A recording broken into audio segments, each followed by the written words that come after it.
नमस्कार बच्चों, आज की कक्षा में आपका स्वागत है।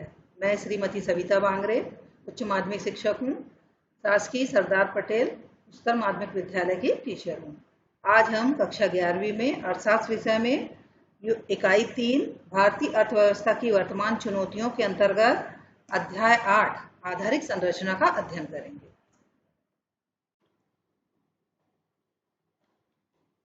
चलिए बच्चों, हमने पिछले अध्याय में आपको बताया था ऊर्जा के बारे में, है ना। तो अब आगे हम पढ़ेंगे ऊर्जा के स्रोत। तो ऊर्जा के बारे में मैं एक बार और तो आपको रिपीट कर देती हूँ, है ना। जो अपना आगे का पॉइंट था, ऊर्जा अथवा शक्ति, है ना। ऊर्जा अथवा शक्ति। तो ऊर्जा क्या होता है, किसी भी, है ना, मैंने बताया था कि किसी भी राष्ट्र के विकास के लिए ऊर्जा क्या होती है, बहुत महत्वपूर्ण होती है ना। ऊर्जा के बिना क्या होगा, वो देश क्या है अपना विकास नहीं कर पाएगा, है ना। ये ऊर्जा जो होती है उद्योगों के लिए भी बहुत जरूरी है। बिना ऊर्जा के उद्योग क्या हो सकते हैं, कार्य नहीं कर सकते हैं। कृषि और उद्योग से संबंधित क्षेत्रों, है ना, जैसे खाद, कीटनाशक, कृषि उपकरणों का उत्पादन और यातायात में भी भारी मात्रा पर क्या है, ऊर्जा का उपयोग होता है। हमने देखा होगा, अपने घरों में भी हम इसका उपयोग करते हैं। कैसे? खाना बनाने के लिए, घरों में प्रकाशित करने के लिए, और बहुत से कार्य जो होते हैं हम ऊर्जा के द्वारा ही करते हैं। तो किसी भी देश का अगर हमको विकास, आर्थिक विकास करना है, तो उस देश में क्या है, उपलब्ध शक्ति के साधनों पर ही निर्भर करता है। अगर जिस देश में शक्ति के साधन बहुत अधिक मात्रा में होंगे, तो उस देश का आर्थिक विकास बहुत अच्छे तरीके से हो पाएगा। अब हम इसके आगे पढ़ रहे हैं ऊर्जा के स्रोत। अब आपने देखा ऊर्जा के स्रोत, अब ये देखिए चार्ट के माध्यम से बता रहे हैं हम। ऊर्जा के दो स्रोत, परंपरागत स्रोत और गैर परंपरागत स्रोत, है ना। ऊर्जा के स्रोत में परंपरागत स्रोत और गैर परंपरागत स्रोत है। परंपरागत में दो तरह के होते हैं, व्यवसायिक और गैर व्यवसायिक। ठीक है। तो परंपरागत आपको मालूम होगा क्या कहलाते हैं, परंपरागत स्रोत, है ना, जो क्या होते हैं, पारंपरिक स्रोत कहलाते हैं। तो इसमें दो तरह के हो गए, व्यवसायिक स्रोत और दूसरे गैर व्यवसायिक स्रोत। तो व्यवसायिक स्रोत क्या होते हैं, ऊर्जा के व्यवसायिक और गैर व्यवसायिक दो तरह के हो गए। तो व्यवसायिक स्रोतों में होता है कोयला है, पेट्रोल और बिजली, है ना, ये आते हैं क्योंकि इन्हें खरीदा और बेचा जाता है, तो इनको बोलेंगे हम व्यवसायिक स्रोत। और जो ऊर्जा के गैर व्यवसायिक स्रोत है, उसमें हो जाएगा जलाऊ लकड़ी, है ना, रहती है। जलाऊ अकेले लिखा है, आप उसमें आगे लकड़ी, है ना, जलाऊ लकड़ी, कृषि का कूड़ा कचरा, कृषि करने के बाद जो पदार्थ निकलते हैं कृषि के कूड़ा वो, और सूखा गोबर, है ना। ये सूखा गोबर होते हैं, ये क्या होते हैं, गैर व्यवसायिक स्रोत होते हैं, क्योंकि ये हमें प्रकृति, है ना, जंगल से प्राप्त होते हैं। इन्हें खरीदा और बेचा नहीं जाता है, इसलिए क्या कहते हैं, ये ऊर्जा के गैर व्यवसायिक स्रोत होते हैं। अब आपने देखा होगा कि ऊर्जा, है ना, आमतौर पर ऊर्जा के व्यवसायिक स्रोत जो होते हैं, इनमें बिजली को छोड़कर सारे समाप्त हो जाते हैं, है ना। व्यवसायिक स्रोत है कोयला, पेट्रोल, ये कैसे होते हैं, पनबिजली, है ना, इसको छोड़ देंगे तो समाप्त हो जाए। जबकि जो गैर व्यवसायिक स्रोत है ना, इनका पुनर्नवीनीकरण हो सकता है, हम इनको पुनः नवीनीकरण कर सकते हैं। भारतीय परिवारों में, है ना, कम से कम 60% से अधिक परिवार जो हैं अपना नियमित भोजन, है ना, भोजन और गर्म करने की आवश्यकता के लिए ऊर्जा के ये जो परंपरागत स्रोत है इन्हीं पर निर्भर करते हैं। अब ये जो गैर ऊर्जा के जो परंपरागत स्रोत हैं इन्हीं पर वो पूरे निर्भर करते हैं। अब हम पढ़ेंगे ऊर्जा के गैर परंपरागत स्रोत। तो ऊर्जा के व्यवसायिक और गैर व्यवसायिक स्रोत से हमको ऊर्जा के क्या होगा, पारंपरिक स्रोत, है ना, गैर पारंपरिक स्रोत जो मिल रहे हैं वो हो गए व्यवसायिक स्रोत, और गैर व्यावसायिक स्रोत को मिलाकर हमने परंपरागत हो गए। अब ऊर्जा के हमको गैर परंपरागत स्रोत में हो जाएगा परमाणु ऊर्जा है, सौर ऊर्जा है, और कौन सी है, वायु ऊर्जा है। ये तीनों क्या है, ऊर्जा के क्या कहलाते हैं, गैर परंपरागत स्रोत कहलाते हैं, है ना। 3 तरह के स्रोत हो गए इनको, है ना, जैसे सौर ऊर्जा ये हो गई, पवन ऊर्जा जो वायु ऊर्जा, इसको पवन ऊर्जा ही बोलते हैं, और ये क्या होता है, उष्ण प्रदेश होने के कारण भारत में इन तीनों प्रकार की ऊर्जाओं का उत्पादन करने की हमारे पास क्या है, असीमित संभावना है। हमारे पास बहुत ज्यादा संभावना है ना। फिर क्या होगा, लेकिन ये तभी संभव होगा जब हमारे पास क्या होगा, यहाँ पर सस्ती प्रौद्योगिकी का होगी, तभी हम क्या करेंगे, इसका विकास कर पाएंगे। हमारे पास तकनीकी होना चाहिए, तब हम क्या होगा, इन जो ऊर्जा है, स्रोत है, इनका हम उपयोग कर पाएंगे, अच्छी तरह से कर पाएंगे। अब आगे देखिए, व्यावसायिक ऊर्जा की उपभोग पद्धति, है ना। किस तरह से व्यावसायिक ऊर्जा का उपभोग किया जा रहा है ना। क्षेत्रवार हिस्सेदारी की प्रवृत्तियां प्रतिशत में दिया हुआ है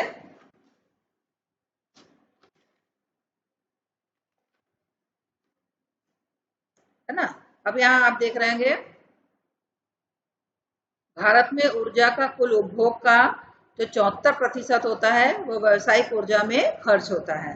पूरा व्यावसायिक ऊर्जा से पूरा होता है हमारा ऊर्जा का उपभोग। और इसमें कोयला का प्रतिशत सबसे ज्यादा होता है ना। कोयला का हम उपयोग क्या करते हैं, बहुत ज्यादा करते हैं, 54% है। तेल का 32% और प्राकृतिक गैस को हम 10% और जल ऊर्जा जो है 2% इसका उपयोग करते हैं।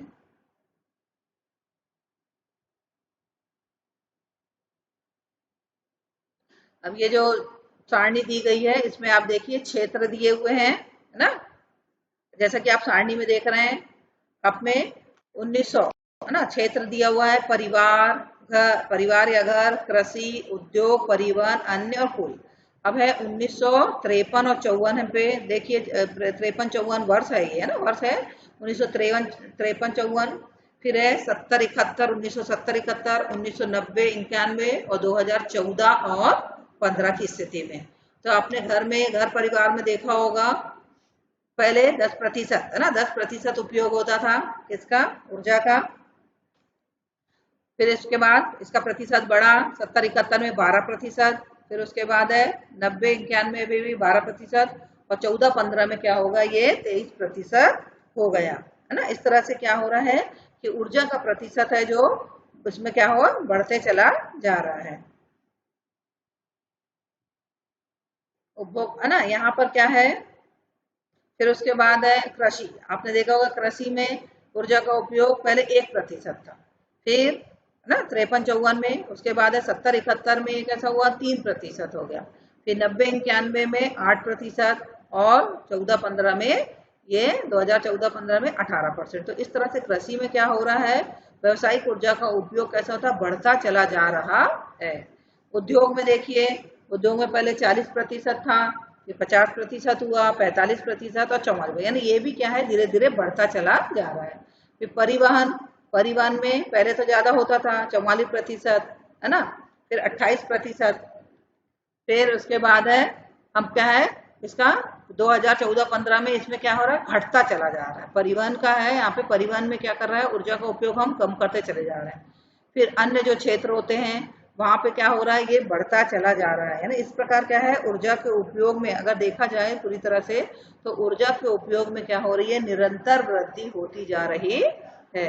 ये स्रोत हमको कहाँ से मिले हैं, CSO सांख्यिकी एवं कार्यक्रम क्रियान्वयन मंत्रालय, भारत सरकार द्वारा 2016 के ये आंकड़े हैं, इनसे हमने इसको लिया है। तो इस तरह से आप देख रहे हैं कि ऊर्जा का उपयोग क्या होते जा रहा है, धीरे धीरे बढ़ता चला जा रहा है। अब है इसके आगे हम देखेंगे विद्युत ऊर्जा, हाँ, विद्युत ऊर्जा हमारे देश में विद्युत ऊर्जा का किस तरह से प्रतिशत है या किस तरह से इसका उपयोग होता है। तो विद्युत ऊर्जा को क्या करते हैं, आधुनिक सभ्यता की प्रगति का घोतक माना गया है ना। आपके पास अगर विद्युत ऊर्जा ज्यादा है तो आप कैसे हैं, आधुनिक हैं। किसी भी देश के आर्थिक विकास को निर्धारित करने वाली, है ना, आधारिक संरचना में बिजली या विद्युत का जो होता है अत्यंत महत्वपूर्ण होती है। बिजली या विद्युत अगर आपके पास है तो आपकी आधारिक संरचना कैसी है, अच्छी मानी जाएगी। हम इसको एक पाई चार्ट के माध्यम से समझते हैं, है ना। भारत में विद्युत उत्पादन के जो विभिन्न स्रोत हैं, ये भी आंकड़े 2016 से लिए गए हैं। अब आप देख रहे हैं इसमें,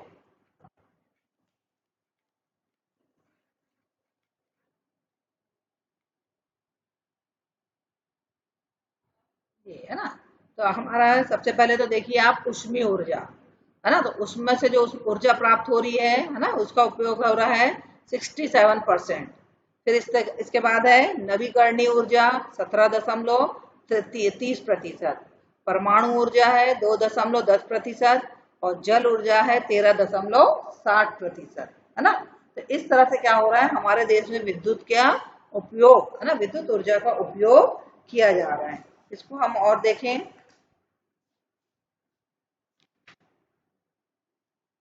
ना। तो धीरे धीरे क्या हुआ, हमारे देश में जो विद्युत ऊर्जा है उसमें क्या हो रही, उन्नति हो रही है ना। तो ऊर्जा का सबसे ये दृष्टिगोचर रूप हो गया, हमारे आधुनिक सभ्यता का माना, इसको गोतक माना गया। और क्या होगा, 2016 में जब हमने आंकड़े देखे तो कुल बिजली का जो प्रतिशत था, है ना, कुल बिजली उत्पादन की क्षमता जो थी 67% थी, है ना, ये देखा। और ये तापीय स्रोत उष्मा से हमको प्राप्त हुआ है। इसी तरह से क्या हुआ, जो जल और परमाणु ऊर्जा है, जल का और जो परमाणु ऊर्जा है ये भी 13 है ना, 13.60 और 2.10% था। तो भारत की ऊर्जा नीति जल और वायु के ऊर्जा स्रोतों को प्रोत्साहित करती है।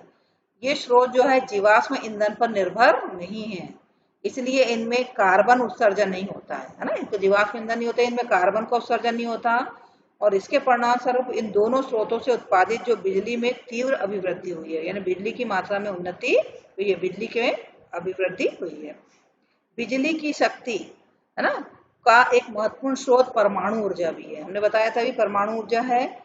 इससे क्या होता है, पर्यावरण संबंधी फायदे हैं और दीर्घकाल में यह सस्ती साबित हो सकती है। इसके पर्यावरण को फायदा कैसे है ना, इससे पर्यावरण प्रदूषित नहीं होता है।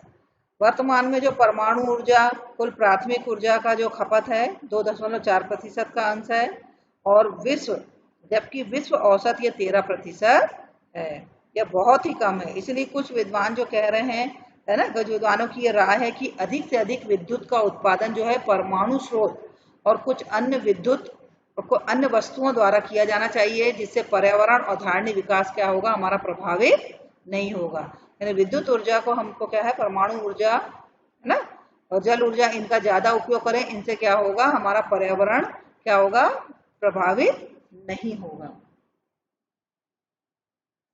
अब है आगे देखिए, अब हम इसमें आखिरी आगे का चैप्टर पढ़ेंगे, स्वास्थ्य, है ना। स्वास्थ्य आपने जाना होगा, स्वास्थ्य क्या होता है? हमारी दूसरी महत्वपूर्ण जो आधारिक संरचना है वो है स्वास्थ्य से है ना। तो स्वास्थ्य से हमारा आशय, है ना, स्वास्थ्य से हमारा आशय केवल बीमारियों का ना होना नहीं है, बल्कि यह अपनी कार्यक्षमता प्राप्त करने की योग्यता भी है ना। मनुष्य के शारीरिक और मानसिक सुख का एक मापदंड है।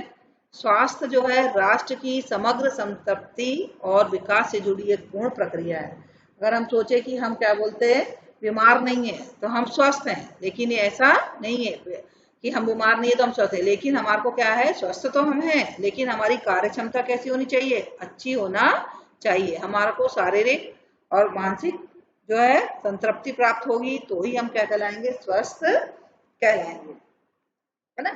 फिर है स्वास्थ्य हो गया। आमतौर पर, है ना, विद्वान लोगों ने ये कहा है, आमतौर पर विद्वान लोगों ने स्वास्थ्य का निर्धारण शिशु मृत्यु दर और मातृत्व मृत्यु दर, जीवन प्रत्याशा और पोषण स्तर के साथ साथ संक्रामक और गैर संक्रामक रोगों की घटनाओं को ध्यान पर रख के किया हुआ है कि किस तरह से हमारे स्वास्थ्य, हमारा स्वास्थ्य निर्भर करता है। तो इस तरह से आपने देखा कि स्वास्थ्य, है ना, स्वास्थ्य किसको बोलेंगे, हम केवल बीमार नहीं है तो हम स्वस्थ नहीं है, हमारी कार्य क्षमता में भी क्या होना चाहिए, वृद्धि होना चाहिए, तब हम क्या कहलाएंगे, स्वस्थ कहलाएंगे। अब इसी के अंतर्गत हम देखेंगे स्वास्थ्य आधारित, स्वास्थ्य के अंतर्गत पहला है स्वास्थ्य आधारित संरचना। तो हमारे देश की जो है स्वास्थ्य आधारित संरचना कैसी है ना, उसकी स्थिति कैसी है। तो स्वतंत्रता के बाद से हमारे देश में स्वास्थ्य सेवाओं की संख्या में महत्वपूर्ण विस्तार हुआ है ना, विस्तार बढ़ते गया है ना। इस स्वास्थ्य कैसा है, बढ़ते चला गया है। इसको स्वास्थ्य आधारित संरचना में विकास से देश का स्वास्थ्य है ना, स्वस्थ जनशक्ति का निर्माण होता है। अगर हमारी आधारित संरचना, स्वास्थ्य आधारित संरचना अच्छी होगी तो क्या होगा, स्वास्थ्य जनशक्ति का निर्माण करेगी, है ना। कुछ वर्षों में विद्वानों का भी कहना यह है कि स्वास्थ्य सुविधाएं प्राप्त होने का अधिकार है ना, सभी को स्वास्थ्य सुविधाएं प्राप्त होने का अधिकार है और यह सरकार की जिम्मेदारी है कि वह लोगों को स्वास्थ्य सुविधाएं प्रदान करें। स्वास्थ्य आधारित संरचना में हम अस्पताल, डॉक्टर, नर्स और अन्य अर्ध चिकित्सा कर्मी, बिस्तर, जरूरी उपकरण और अन्य अच्छी तरह से विकसित दवा, है ना, दवाखाना, दवा उद्योग इसमें शामिल किए जाते हैं। अब हम इसे एक सारणी के माध्यम से समझ सकते हैं स्वास्थ्य आधारित संरचना को। देखिए, भारत में सार्वजनिक स्वास्थ्य संरचनात्मक सेवाएं, है ना, 1951 से 1917 के बीच में ये आंकड़े हैं, उसके बीच के आंकड़े हैं। ये आंकड़े जो हैं national commission on macro economics लिखा हुआ, इकोनॉमिक्स एंड हेल्थ, स्वास्थ्य एवं परिवार कल्याण मंत्रालय द्वारा भारत सरकार नई दिल्ली के द्वारा दिए गए हैं। ये आंकड़े हमको दिए गए हैं। अब देखिए, इसमें पहला तो है मदे, है ना। तो पहले है, ये सब जो आंकड़े हैं सरकारी आंकड़े हैं। तो ये पहला है सरकारी अस्पताल, है ना। सरकारी अस्पताल 1951 में 2694 थे, जो 1981 में बढ़कर क्या हो गया, 6805 हो गए। 2000 में इनकी संख्या 15888 हो गई और 2017 में ये 23,582 हो गए। तो इस तरह से क्या हो गया, सरकारी अस्पतालों की संख्या क्या हो गई, आने वाले वर्षों में बढ़ती चली गई। फिर है सरकारी अस्पताल, दवाखाना ना, दवाखाना में बेड, जो अस्पताल है या दवाखाने में जो होता है उसको बेड, कितने बेड है। तो पहले 1951 में आपने देखो 1,17,000, है ना, 1,17,000 बेड थे। फिर उसके बाद हो गया 1981 में इनकी संख्या बढ़ गई, 2000 में फिर बढ़ गई ये, और 2017 में इनकी संख्या फिर बढ़ गई, है ना। तो इस तरह से क्या हुआ, धीरे धीरे हम देख रहे हैं सरकारी अस्पताल में भी क्या होगा, बेड की संख्या बढ़ती चली जा रही। अब देखिए दवाखाना, देखिए पहले 1951 में दवाखाना कितने थे, 6,600 थे। फिर 81 में इनकी संख्या हो गई 16,745। फिर 2000 में 23,065 हो गई। फिर उसके बाद है 2017 में 27,698 हो गई। तो इस तरह से क्या हो रहा है, दवाखाना भी क्या है, धीरे धीरे दवाखाना भी बढ़ते चले जा रहे हैं। फिर सार्वजनिक स्वास्थ्य केंद्र, सार्वजनिक स्वास्थ्य केंद्र देखिए, पहले 1951 में केवल 725 थे, 1981 में ये 9,115 हो गए, 2000 में ये 22,842 हो गए और इसी तरह से 2017 में ये 25,650 हो गए। तो इससे स्वास्थ्य केंद्रों की भी संख्या में क्या हुआ, लगातार वृद्धि होती चली जा रही है। जो उप केंद्र है 1951 में थे ही नहीं, लेकिन 1981 में, है ना, इनकी संख्या बढ़ गई। ये कितने हो गए, है ना, 84,736 हो गए। फिर ये 1,37,311 2000 में हो गए और 2017 में ये 1,56,231 हो गए। तो इस तरह से उपकेंद्रों की भी संख्या क्या हो रही है, धीरे धीरे बढ़ती चली जा रही है। फिर सामुदायिक स्वास्थ्य केंद्र, पहले तो थे नहीं सामुदायिक स्वास्थ्य केंद्र। उसके बाद 1981 में देखिए 761 बन गए और 2000 में 3,043 हो गए और 2017 में ये 5,624 हो गए। तो इस तरह से जो है भारत में जो स्वास्थ्य संरचनाएं हैं, धीरे धीरे इनकी संख्या में क्या हो गई है, वृद्धि होती चली गई है ना। ये आंकड़े आपको बताया था पहले, national commission on macro economics and health, स्वास्थ्य एवं परिवार कल्याण मंत्रालय द्वारा, भारत सरकार के द्वारा ये जारी किए गए हैं। आगे हम देखें इसमें चिकित्सा की भारतीय प्रणालियां। अब हमारे भारत देश में चिकित्सा की कितनी प्रणालियां हैं, तो भारत में चिकित्सा की 6 प्रणालियां हैं, 6 व्यवस्थाएं हैं। इनके अंग्रेजी नाम के अनुसार इनको क्या बोलते हैं, भारतीय प्रणाली को आयुष भी कहते हैं, इनको आयुष भी कहते हैं।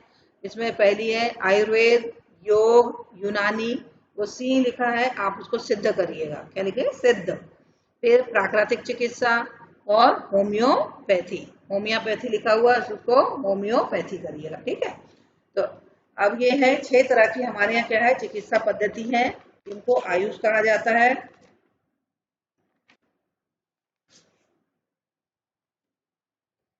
अब इस पद्धति में आपने देखा आयुष, आयुष यानी अस्पताल, आयुष लिखा हुआ है, आयुष अस्पताल है वो 3943 है हमारे भारत में। फिर दवाखाने, दवाखाने इसके हैं 27,700 हैं, और यहाँ डॉक्टरों की संख्या जो है 7.4 लाख है हमारे देश में। अस्पताल ये जो डॉक्टर हैं, जो पंजीकृत डॉक्टर हैं वो है। लेकिन क्या है, ये चिकित्सा की भारतीय प्रणाली में शैक्षिक मानकीकरण या अनुसंधान को प्रोत्साहित करने के लिए, है ना, हमको किसी प्रकार की रूपरेखा बनाना पड़ेगा। चिकित्सा की भारतीय प्रणाली में भारी संभावना है, यहाँ पे इसमें संभावना बहुत अधिक है, और ये हमारे स्वास्थ्य की देखभाल की अनेक समस्याओं का निराकरण कर सकती है, क्योंकि ये क्या होती है, प्रभावशाली भी होती है और सुरक्षित भी है और सस्ती भी है। लेकिन क्या है, इससे क्या होता है, ये जो आयुर्वेदिक जो दवाइयाँ हैं वो क्या होती है, धीरे असर करती है लेकिन बहुत अच्छा असर करती है। इससे क्या होता है, हमारा स्वास्थ्य धीरे धीरे भले ठीक होता है लेकिन बहुत अच्छी तरह से स्वास्थ्य ठीक हो जाता है ना। फिर है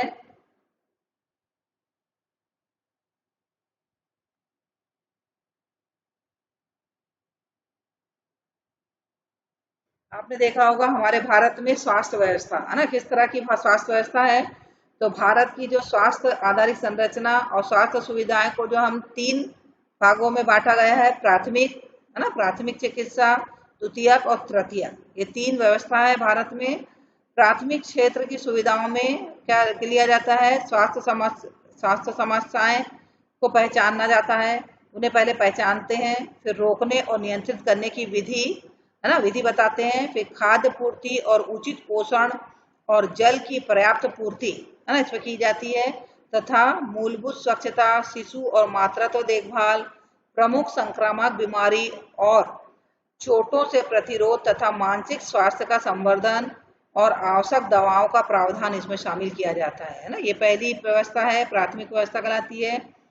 फिर ऑक्सीलियर नर्सिंग, है ना, मिडवाइफ, ANM पहला व्यक्ति है जो ग्रामीण इलाके में प्राथमिक स्वास्थ्य देखभाल प्रदान करता है। जो ग्रामीण क्षेत्रों में है वहाँ पे ANM की नियुक्ति की जाती है, जो क्या करता है, प्राथमिक स्वास्थ्य को देखने का कार्य करता है।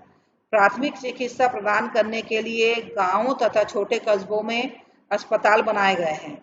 आमतौर पर यहाँ पर एक डॉक्टर, एक नर्स और सीमित मात्रा में दवाएं कैसी होती है, उपलब्ध होती है। इन्हें प्राथमिक चिकित्सा केंद्र, सामुदायिक चिकित्सा केंद्र और उपकेंद्र के नाम से भी जाना जाता है। गांव में जो होती है उनको हम बोलते हैं प्राथमिक चिकित्सा केंद्र, या बोलेंगे सामुदायिक चिकित्सा केंद्र, या बोलेंगे उपकेंद्र, है ना। जब एक रोगी की हालत में प्राथमिक चिकित्सा केंद्र में यहाँ पे मान लो सुधार नहीं होता है, तो फिर उन्हें क्या करते हैं, द्वितीयक या मध्य या उच्च श्रेणी के अस्पताल में भेजा जाता है। पहले गाँव में उनका उपचार किया जाता है, अब जब वो अगर ठीक नहीं हो पाते तो उनको क्या करते हैं, द्वितीयक अस्पताल में भेजा जाता है। जिन अस्पतालों में शल्य चिकित्सा, एक्सरे, ECG जैसी बेहतर स्वास्थ्य सुविधाएं होती है, इनमें ये वाली सुविधाएं होंगी, उन्हें माध्यमिक चिकित्सा, इनको माध्यमिक चिकित्सा संस्था कहते हैं। प्राथमिक चिकित्सा और बेहतर स्वास्थ्य सुविधाएं दोनों ही प्रदान करते हैं। यहाँ पे प्राथमिक चिकित्सा भी होती है उनकी और द्वितीयक भी होती है ना। ये प्रायः जिला मुख्यालय और बड़े कस्बों में होते हैं, है ना। द्वितीयक जो वाले होंगे अस्पताल बड़े कस्बों में है। ऐसे सभी अस्पताल जहां उच्च स्तर के उपकरण और दवाइयां उपलब्ध होती है और जो ऐसे गंभीर स्वास्थ्य समस्याओं का निपटान करें जिसकी सुविधाएं प्राथमिक और माध्यमिक अस्पतालों में हो, उसे तृतीयक क्षेत्र में कहते हैं। अगर ये 2 क्षेत्र में नहीं हुआ तो उनको क्या करते हैं, तृतीयक क्षेत्र में, जहाँ पे और अधिक सुविधाएं होती है। तृतीयक क्षेत्र में ऐसे प्रमुख संस्थान को शामिल करते हैं हम लोग जो कि केवल उत्तम मेडिकल शिक्षा प्रदान करते हैं और अनुसंधान भी करते हैं। यहाँ पे अनुसंधान भी होता है, बल्कि क्या होता है, विशिष्ट स्वास्थ्य सेवाएं यहाँ पे प्रदान की जाती है। इनमें से कुछ हैं जैसे मेडिकल इंस्टीट्यूट नई Delhi, post graduate institute Chandigarh, national institute of mental health और न्यूरो साइंस। इसके आगे हम देखते हैं स्वास्थ्य और स्वास्थ्य आधारित संरचना के सूचक, है ना।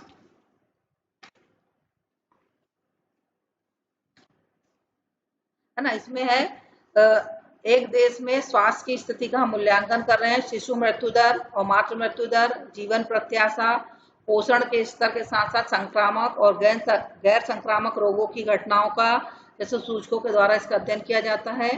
कुछ जो स्वास्थ्य सूचक और उनकी भारत में स्थिति के बारे में जानकारी हम इस सारणी के माध्यम से देखते हैं। ये देखिए सारणी, यहाँ पे सूचक है शिशु मृत्यु दर प्रति जिंदा 1000 जिंदा शिशु में भारत, चीन, अमेरिका और श्रीलंका, है ना, इनमें दी गई है। तो भारत में 34 है, चीन में 8 है, अमेरिका में 5.7 और श्रीलंका में 7.5, है ना। यहाँ पे तो भारत में क्या है, मृत्यु दर अधिक है। ऐसे 5 वर्ष के नीचे मृत्यु दर है, ये भी भारत में अधिक है। प्रशिक्षित परिचारिका द्वारा जन्म भारत में 85% 7.7% होता है, चीन में पूरा 100% है और अमेरिका और श्रीलंका में 99% है।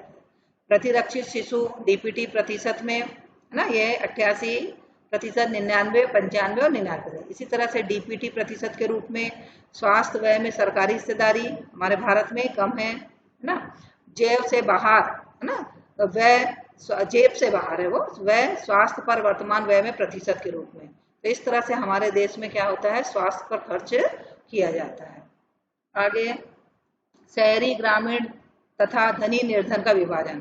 तो गांव में रहने वाली जनसंख्या यहाँ 30% लिखा है, 70% है ना, गांव में हमारे ज्यादा प्रतिशत जनसंख्या है। ग्रामीण इलाकों में आपने देखा होगा अस्पताल जो है हमारे देश में 1/5% है, मतलब गाँव में 1% है तो शहरों में 5% है। ग्रामीण इलाकों में शिशु चिकित्सा, वो शिशु गलत लिखा हुआ है, आप सही करेंगे, शिशु चिकित्सा, स्त्री रोग चिकित्सा, प्रसूति विद्या, है ना, विशिष्ट चिकित्सा ये उपलब्ध नहीं है। गाँव में ये नहीं होती है, ये शहरों में हमारे को ये चिकित्सा उपलब्ध होती है। अब आगे ये यहाँ तक आपने देख लिया, अब आगे हम क्या करेंगे, गृह कार्य। चलिए अब ये जो प्रश्न है आप इसको लिख लीजिए, इन प्रश्नों के उत्तर आप अपनी कॉपी में लिखेंगे। पहला है आधारिक संरचना क्या है। प्रश्न दूसरा, आधारिक संरचना के प्रकार कौन कौन से हैं। तीसरा है ऊर्जा के स्रोत कौन कौन से हैं। प्रश्न चौथा, भारतीय चिकित्सा प्रणाली कौन कौन सी है। प्रश्न पांचवा, महिला स्वास्थ्य पर टिप्पणी। इसमें आप ग्रामीण महिला स्वास्थ्य और शहरी महिला स्वास्थ्य के बारे में